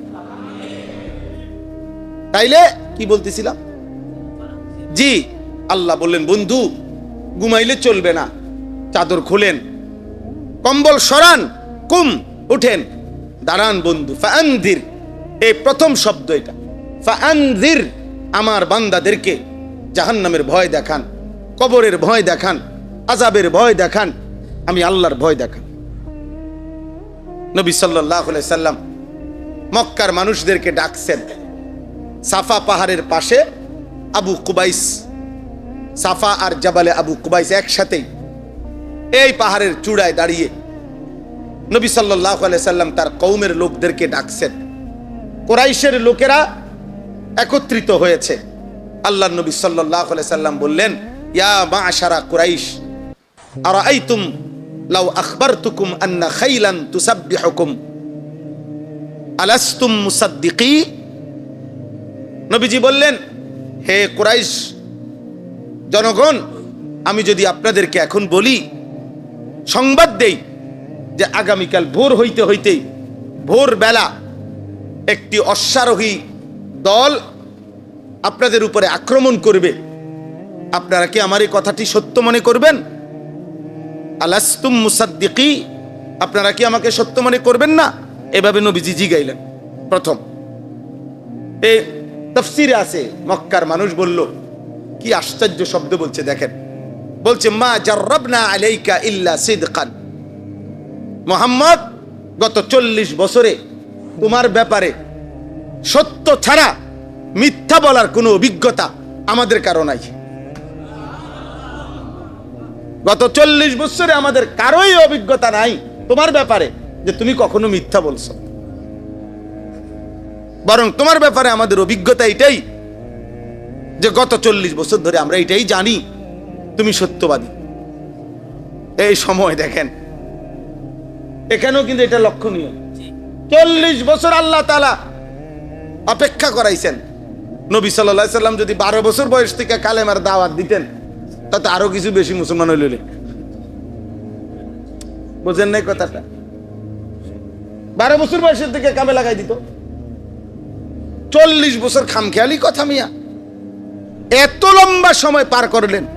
40 বছর আমাদের খতিবে আজম, মুনাজিরে জামান, আমাদের গর্ভের ধন, আমাদের অহংকার, আমাদের বাংলাদেশ না সারা পৃথিবীর রত্ন আল্লামা নুরুল ইসলাম অলিপুরি দামাত বারাকাতুহুমুল আলিয়া, হযরতের জবানে আমি শুনছি, বিগত 40 বছর ছিল আল্লাহ তাআলা নবী সাল্লাল্লাহু আলাইহি ওয়াসাল্লামের নবুয়তের দলিল হিসাবে আল্লাহ তাআলা রেডি করছেন। 40 বছর বয়সে যিনি যখন দাবি করছেন আমি নবী, এবার যেন পৃথিবীবাসী এক নজরে তাকাইছে, আচ্ছা দেখি কেমন লোক নবী হইল। আল্লাহ তাআলা বললেন, দেখো পৃথিবীবাসী বিগত 40 বছর তার দেখো কোন জায়গায় 1 সেকেন্ডের একটা দাগ বসাইতে পারবা এমন একটা স্পট, এমন একটা কালো চিহ্ন তার জীবনে নাই। এমন সুন্দর, এমন পবিত্র, এমন উত্তম সে নবী হবে না তো হবেটা কি? মা জাররাবনা আলাইকা ইল্লা সিদকান, আমরা তোমার ব্যাপারে সত্য ছাড়া অন্য কোনো অভিজ্ঞতা নাই। আল্লাহর নবী সাল্লাল্লাহু আলাইহি সাল্লাম তখন বললেন ফা ইন্নী নাযীরুন লাকুম বাইনা ইয়াদাই আযাবুন শাদীদ, নিশ্চয়ই আমি তোমাদের নিকট ভয় প্রদর্শনকারী, নাযীর, বাইনা ইয়াদাই আযাবুন শাদীদ। হে আমার জাতি, এই মিথ্যা, এই কুফর, এই শিরিক, এই মূর্তি পূজা, এই চুরি ডাকাতি, জিনা, ব্যভিচার, রাহাজানি, এর পরিণামে তোমাদের জন্য সামনেই অপেক্ষা করছে আযাবুন শাদীদ, বড় ভয়ানক আযাব। তোমরা ফিরে আসো, তোমরা আল্লাহর দিকে ফিরে আসো। কুলু লা ইলাহা ইল্লাল্লাহ তুফলিহুন, তোমরা সব ছেড়ে দিয়ে এক আল্লাহকে ডাকো, তাহলেই সফল হবে, কামিয়াব হবে। দোস্ত, তাহলে এই কথা বোঝা গেল, এই আমরা ওলামায়ে কেরাম, এই সমাজের হাজারো 600-800 কোটি মানুষ যদি সারা পৃথিবীতে হয়, 600 কোটি কাফের যদি হয়, তো এই 600 কোটি কাফের এক যুগে, 600 কোটি কাফের পৃথিবীতে সবাই নিজেরা এবং অন্যকে দুনিয়ার স্বপ্নই দেখাইতেছে। 250 কোটি মুসলমান, এই 250 কোটি মুসলমানের মধ্যেও সংখ্যাগরিষ্ঠ মুসলমান দুনিয়া নিয়েই ব্যস্ত আছে। এর মাঝখান দিয়া এই 800 কোটি মানুষের ভিতরে অল্প কয়েকজন মোল্লা মৌলবী, অল্প কয়েকজন মুন্সি হুজুর, অল্প কয়েকজন আলেমে দিন বাকি মানুষগুলোকে জাহান্নামের থেকে ফিরাইবার জন্য আখিরাতের দিকে, আল্লাহর দিকে, ইবাদতের দিকে ডাকতেছে। হ্যাঁ হ্যাঁ, জানো না ভাই, এই জন্য এই সারা বিশ্ব জুড়ে আপনারা ভেবে দেখেন, সারা পৃথিবী জুড়ে যত কাফের, বেঈমান, মুশরিক, যত নাস্তিক, মুরতাদ, আল্লাহ দ্রোহী, ইসলাম বিদ্বেষী, তাদের ষড়যন্ত্রের, সমস্ত ষড়যন্ত্রের কেন্দ্রবিন্দু এই হুজুররা। সমস্ত ষড়যন্ত্র করছে কার বিরুদ্ধে? হুজুর। যে সুদখোর তার বিরুদ্ধে ষড়যন্ত্র কিতা করব? হয়তো তো লাইনে আছে, বুঝলেন না? যে ঘুষখোর তার বিরুদ্ধে কি ষড়যন্ত্র করবো কাফেররা? আমরা তো লাইনে আছে। যে নারী বেপর্দা, বেহায়া, তার বিরুদ্ধে কি ষড়যন্ত্র করব? ষড়যন্ত্র কিতা করবো? হে, সে তো লাইনেই আছে। যেই সমস্ত লক্ষ লক্ষ যুবক প্রতিনিয়ত রাত নাই দিন নাই 24 ঘন্টা মোবাইল, নারী, ছবি, অশ্লীলতা, বেহায়াপনা, অসভ্যতার মধ্যে লিপ্ত, ওদের বিরুদ্ধে দুশ্মন কি ষড়যন্ত্র করবে? দুশ্মন তো ওদেরকে নিয়েই নিছে ওদের কাছে। আমরা তাদেরকে ফিরাতে চাই। এই অল্প কয়েকজন আলেম, এই জন্য বারবার বারবার ষড়যন্ত্রের কেন্দ্রবিন্দু ওলামায়ে কেরাম, ওলামায়ে কেরাম। আর এর মধ্যে, এই ওলামায়ে কেরামের মধ্যে এই কথা স্পষ্ট, পৃথিবীতে একেবারে সূর্যের মতো এই কথা স্পষ্ট, সারা পৃথিবীর সবচেয়ে বেশি ষড়যন্ত্র কওমি মাদ্রাসার ওলামায়ে কেরামের বিরুদ্ধে। এটাই বাস্তবতা। বারবার চেষ্টা হয় মেন এই পৃথিবী শয়তানের রাজত্ব হওয়ার ক্ষেত্রে বাধা এই কওমির অল্প কয়টা হুজুর, এগুলাই বারবার ঝামেলা করে। এরা যদি সরে যায় তো পুরা দেশ আফ্রিকার জঙ্গল হইতে আর বেশি দিন লাগবে না। কিন্তু ইনশাআল্লাহ শেষ ফোঁটা রক্ত থাকতে আমরাও হতে দেব না। আমরা বলেই যাব, আমরা বলেই যাব, আমরা মরে যাব, কোনো অসুবিধা নাই। আমরা খুন হব, গুম হব, অসুবিধা নাই। আমাদের পূর্বসূরীরা চলে গেছে, আমরা বলছি, আমরা চলে গেল আমাদের পরবর্তী জেনারেশন বলতেই থাকবে ইনশাআল্লাহ। ইনশাআল্লাহ। আল্লাহর নবী সাল্লাল্লাহু আলাইহি ওয়াসাল্লাম বলছেন, এই দ্বীনের মধ্যে প্রত্যেক জামানায় ইয়াগরিসু ফি হাযাদ দ্বীন গারসান ইস্তামিলুহুম ফি তাআতি। নবীজি বলছেন, আল্লাহ তাআলা প্রত্যেক যুগে যুগে এই উম্মতের মধ্যে নতুন নতুন গাছ, নতুন নতুন চারা, নতুন নতুন গাছ উৎপন্ন করে, যাদেরকে আল্লাহ তাআলা তার দ্বীনের কাজে, তাআত, ইবাদত আর বন্দেগী আর দ্বীনের কাজে আল্লাহ তাআলা কাজে লাগায় থাকে, কাজে লাগিয়ে থাকে। এজন্য কখনোই জমিনে ইনশাআল্লাহ ইমানের কথা, ইসলামের কথা, আল্লাহর কথা বন্ধ হবে না ইনশাআল্লাহ। কোন ষড়যন্ত্রকারী, প্রত্যেক মনে রাখবেন, শয়তান, ইবলিস কয়দিন পর পরে প্রত্যেক সময়ে যখনই একটা ষড়যন্ত্রের কোনো দল একটু স্থিমিত হয়ে যায়, ঠান্ডা হয়ে যায়, তো পরবর্তী নতুন কোনো দল শয়তান সামনে আইনা দিয়া দেয়। আবার এটা এই মুহূর্তে আপনার অনেক কিছু শয়তান দিয়া চাইছে, সবাই ওলামায়ে কেরামের বিরোধিতার মুখে ঠান্ডা হয়ে গেছে। এই লেটেস্ট যেই ইবলিস, যেই কুফরি মতবাদ, ভ্রান্ত বাতিল যেই ফেরকা বর্তমান বাংলাদেশে জোরদার মাঠে নামাইছে, এই মুরতাদ সংগঠনের নাম হলো হিজবুত তাওহীদ। এরা একটি কুফরি সংগঠন, একটি কুফরি মতবাদ, যারা নাম দিছে তাওহীদ, কিন্তু যাদের কথাবার্তা, বিশ্বাস, চিন্তা চেতনার মধ্যে অসংখ্য কুফরি। ওলামায়ে কেরামকে প্রকাশ্যে প্রতিদিন একচেটিয়া আলেমদেরকে বলতেছে, বাংলাদেশের, সারা পৃথিবীর সমস্ত আলেম, আমরা সব ধর্ম ব্যবসায়ী, আমরা সব ধর্ম ব্যবসায়ী, আর এতে তরকারি ব্যবসায়ী, এতে ফুলকপি ব্যবসায়ী, পাতাকপি বেচে, আমরা ধর্ম ব্যবসায়ী, সবাই পাইকারি। এটা আমরা, আমাদেরটা হইলে ইসলাম, হেডটা হইলে ইসলাম। আমরা হুজুর হইলো ইমাম, হ্যাঁ গো হুজুর হইলো এমাম। হ্যাঁ, হ্যাঁ এমাম কয়, ইসলাম কয়। এটার মধ্যে কি মজা পাইলো কে জানে কি।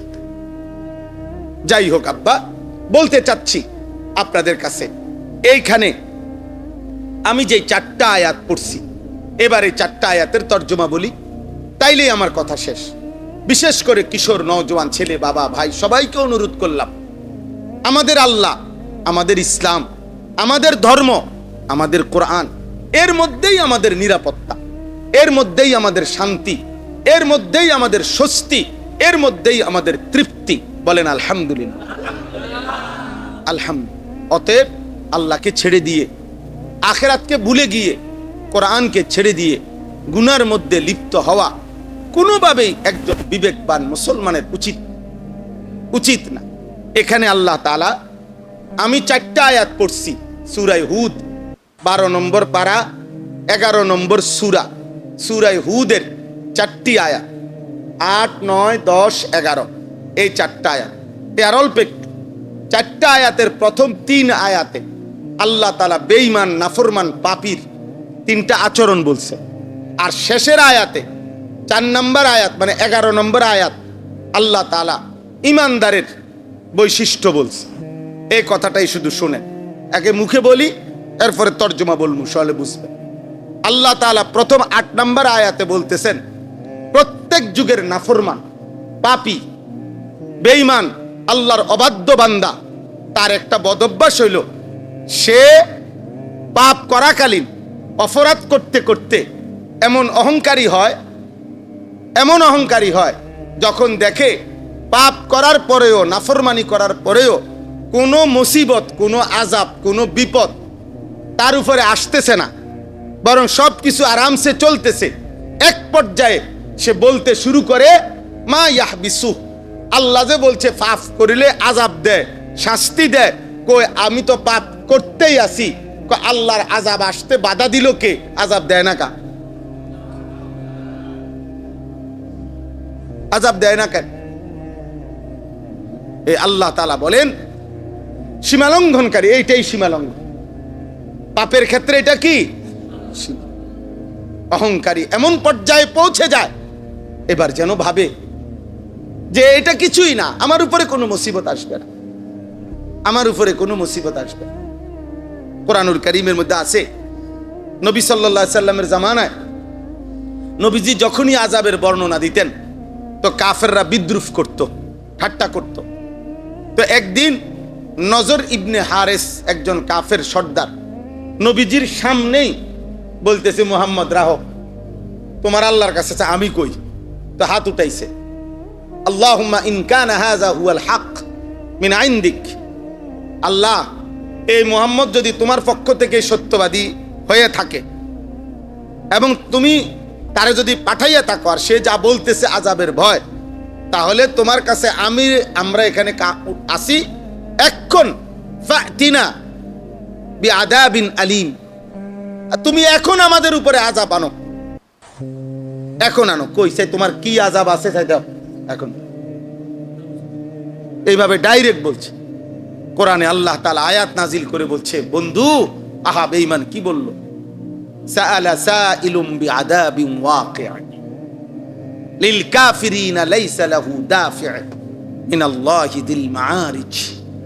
আল্লাহ বলে, বন্ধু, এক বেঈমান আপনার সামনে প্রকাশ্যে আমি আল্লাহর আযাব চাচ্ছে না, আপনি তাকে বলেন শুধু আযাব না, বিআযাবিন ওয়াকি', আযাব তো নিশ্চিত আসবে, লিল কাফিরিন, নাফরমান আর বেঈমানের জন্য, লাইসা লাহু দাফি', সেদিন আযাব যখন আসবে সেদিন আর প্রতিহতকারী কেউ থাকবে না,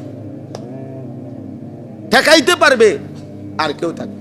বলেন না, যেদিন সত্যি সত্যি ফেরাউনের উপরে আযাব আসছে সেদিন আর কেউ ঠেকাইতে পারছে?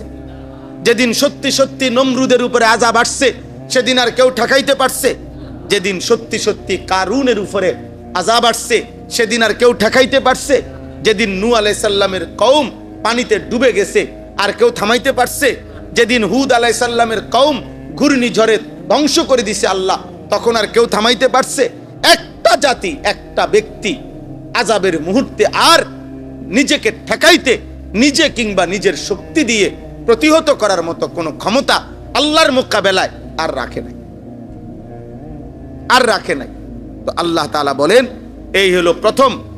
আল্লাহ বলে, বন্ধু এই সব বেঈমান নাফরমান পাপের মধ্যে উল্লাসী, ওদেরকে বলে দেন, শোনো যেদিন সত্যি আযাব আসবে সেদিন কিন্তু আযাব ঘিরে ফেলবে, তোমার ঠাট্টা করা বিষয় আযাব ঘিরে ফেলবে, সেদিন আর প্রতিহত করার কেউ থাকবে না। এই প্রথম আয়াত এটা, ওয়ালা ইন আখারনা আনহুমুল আযাবা ইলা উম্মাতিম মাদুদা। আল্লাহ তাআলা বলেন, কোন নাফরমান পাপীর কাছ থেকে আমি যদি একটি নির্দিষ্ট সময় পর্যন্ত আযাবকে বিলম্বিত করি, তা লা ইয়াকুলুন্না, তখন ওই নাফরমান গোষ্ঠী বলতে থাকে, মা ইয়াহবিসুহু, আল্লাহর আযাব আসার থেকে কে বাধা দিল? কই আযাব, কই আযাব?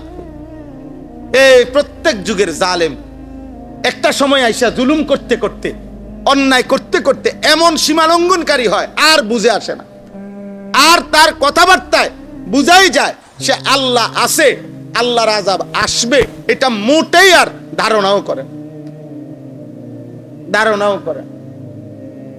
আহা, আমরা দেখছি না বিগত সময়ে, কথা বলেন না কেন, শেষ দিকে আইসা প্রত্যেক বিরোধীকে, তাদের মতের বিপরীত প্রত্যেককে কি পরিমাণ বিদ্রুপ করছে, কথায় কথায় উলামায়ে কেরামকে, সাধারণ জনগণকে, প্রতিবাদী মানুষকে, বিক্ষুব্ধ মানুষকে। একদিন সত্যি দেখা গেছে, পৃথিবীবাসী দেখছে যে বাচ্চা বাচ্চা ছেলে, নওজোয়ান এদের হুঙ্কারে চলে যেতেই বাধ্য হয়েছে। এটাই সত্যবাস, এটাই বাস্তবতা, এটা সবক, এটা রাজনীতি না। আমি রাজনীতির মানুষও না, কিন্তু এটা সবক, এটা নগদ সবক দেখে বললাম। এভাবেই প্রত্যেক সবক। ফেরাউনের কথাটা বোঝেন, আপনি আশ্চর্য হইবেন, তাফসীরে আছে কর। ফেরাউন এর আগে মুসা আলাইহিস সালাম ওনার হাতের লাঠির আঘাতে আল্লাহর কুদরতে 12টা রাস্তা হয়ে গেছে নদীতে। তো ওনার বনি ইসরাইল বংশধররা এই 12টা রাস্তা দিয়া, নদীর উপর দিয়া ওনারা ওই পারে চলে গেছে। এরপরে পিছি দিয়া ফেরাউন এখানে আসছে, আইসা পারে, আইসা এই পারে সেও দেখছে 12টা রাস্তা। কথাটা বোঝেন সবাই, ছেলেরাও বুঝবা ভাই। এখন প্রশ্ন হলো, 12টা রাস্তা নদীর উপর দিয়া হয়ে গেছে, নদীর উপরে, পুকুরের রূপে না, এটা নদীর উপরে হইছে। আচ্ছা, এখন এই এখানে দাঁড়াইয়া সে বলতেছে মুসাকে ধরার জন্য, তোমরাও এখান দিয়ে চলো, মুসাকে ধরতেই হবে। কিন্তু আমি বুঝাইতে চাইতেছি যে এই বেঈমান জুলুম করতে করতে জালেম এইখানে দাঁড়াইয়া এত বেকুব হইছে যে তুমি তো একটা মিনিট দাঁড়াইয়া 1 মিনিট হইলো চিন্তা করা দরকার ছিল, আমি হইলাম খোদা এবং আমি হইলাম শাসক, আমি হইলাম বাদশাহ, পুরা মিশরের অধিপতি আমি, এত বড় নদীতে 12টা রাস্তা হয়ে গেল, আমি জানি না উদ্বোধন হইলো কোন দিন, মাটি কাটলো কোন দিন, পিলার ডালাই হইলো কোন দিন, কিরে আমারে না জিগাইয়া 12টা রাস্তার অলরেডি চালু করে দিল কে? কিরে আমি কো, এই কথাটা তো জিগানো দরকার ছিল লগের লোক রে, কিরে এগুলো আইলো কই থেকে?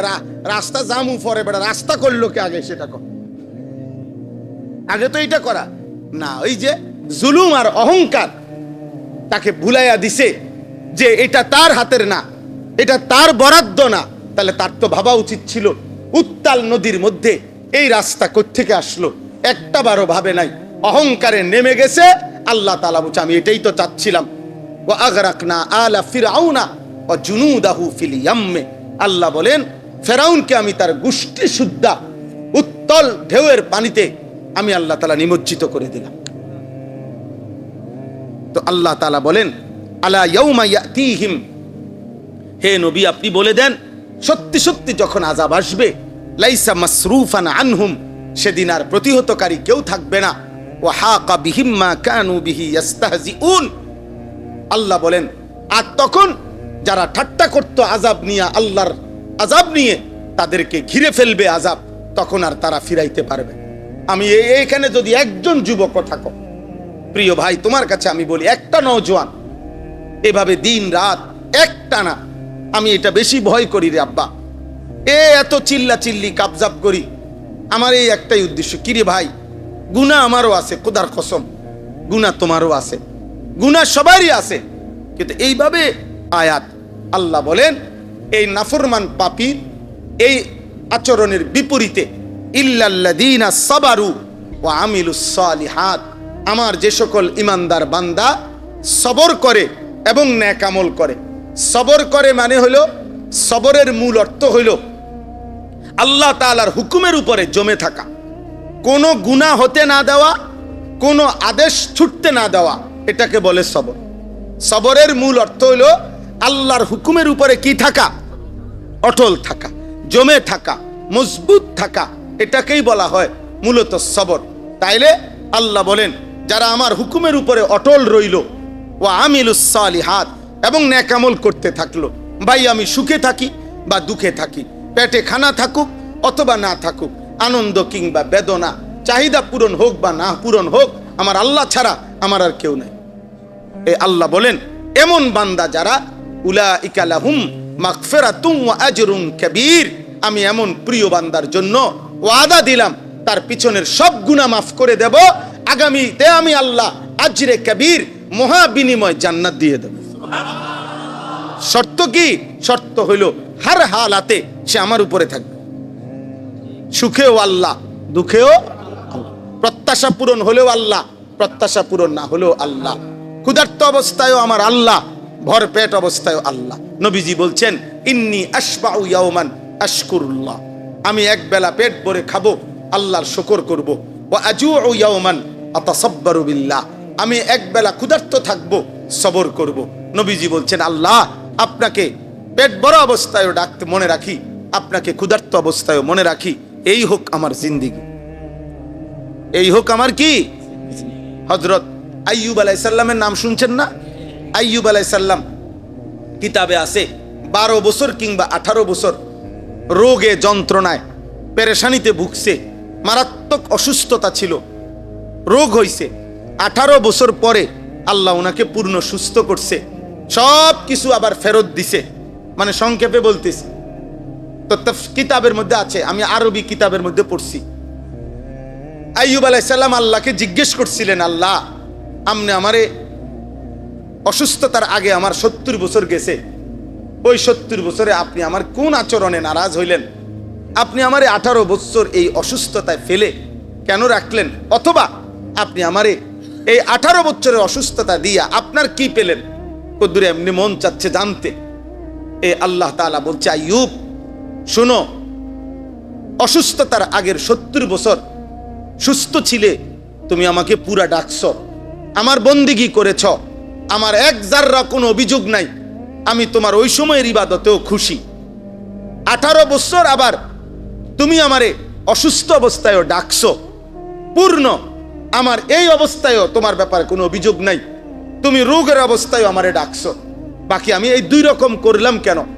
আল্লাহ তাআলা বলেন, আইয়ুব আমার জাতের কসম, 70 বছর সুখের সময় তুমি আমারে যে ডাকছিলা, আমার জাতের কসম আইয়ুব 18 বছর বা 12 বছরের রোগের মুহূর্তে, দুঃখ বেদনার রোগ আর যন্ত্রণায় তুমি যখন আমাকে ডাকতা, 70 বছরের ডাকের চাইতেও 18 বছরের বেদনার ডাক আমার কাছে বেশি মজা লাগছে। সুখের ডাকের চাইতে দুঃখের ডাকে আমি মাওলা মজা পাইছি বেশি আইয়ুব। এই জন্য আমি তোমারে 18 বছরের কষ্ট দিয়েও পরীক্ষা করছি, দেখি আমার আইয়ুব সুখেও যেমন আমাকে ডাকে, দুঃখেও আমাকে ডাকে।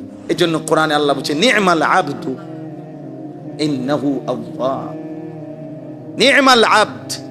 আইয়ুব আলাইহিস সালামের কথা বলতে গিয়ে আল্লাহ বলছে, ও আমার বড় প্রিয় বান্দা, ও আমার বড় উত্তম বান্দা। নি'মাল আবদ, ও না অনেক ভালো বান্দা।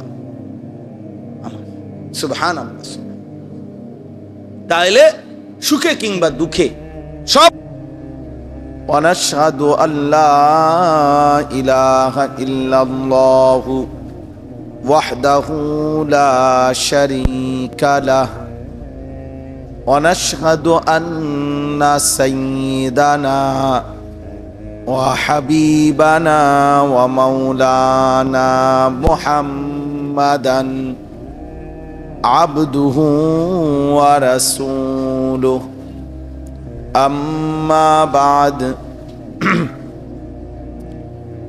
فأعوذ بالله من الشيطان الرجيم بسم الله الرحمن الرحيم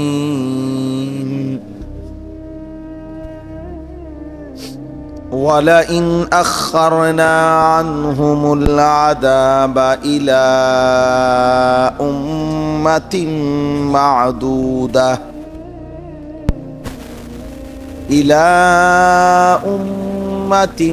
معدودة ليقولن ما يحبسه ألا يوم يأتيهم ليس مصروفا عنهم وحاق بهم ما كانوا به يستهزئون ولئن أذقنا الإنسان منا رحمة ثم نزعنا منه إنه ليئوس كفور ولئن أذقناه نعماء بعد ضراء مسته ليقولن ذهب السيئات عني إنه لفرح فخور إلا الذين صبروا وعملوا الصالحات أولئك لهم مغفرة وأجر كبير صدق الله مولانا العظيم وقال نبينا صلى الله عليه وسلم اتق المحارم تكن أعبد الناس قال صلى الله عليه وسلم والذي نفسي بيده لا يصيب المؤمن هم ولا غم ولا نصب ولا وصب ولا حزن حتى الشوكة يشاكها إلا كفر الله بها من خطاياه اللهم صل على محمد وعلى آل محمد كما صليت على إبراهيم وعلى آل إبراهيم إنك حميد مجيد اللهم بارك على محمد وعلى آل محمد كما باركت على إبراهيم وعلى آل إبراهيم إنك حميد مجيد سبحانك لا علم لنا إلا ما علمتنا إنك أنت العليم الحكيم. আপনাদের মাদ্রাসার নাম কি?